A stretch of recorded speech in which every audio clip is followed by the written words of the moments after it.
في يوم من الأيام كان في ملك ظالم اسمه فرعون بيحكم مصر بجبروت، وكان عنده مشكلة كبيرة. شاف في منامه إنه في ولد من بني إسرائيل هيجي ويهز عرشه، فقرر يعمل حاجة فظيعة جدا. أمر بقتل كل الأولاد الذكور اللي بيتولدوا عندهم. كل أم كانت عايشة في رعب، كانت خايفة طبعا على ابنها.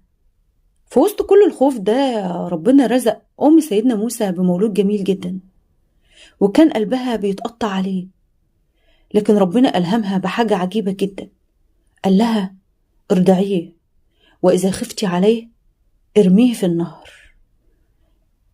مين يقدر يرمي ابنه في النهر؟ بس أم سيدنا موسى كانت مؤمنة بربنا، وعملت زي ما اتقال لها بالظبط. حطته في صندوق ورمته في النهر، والنهر خد الصندوق، لكن لفين؟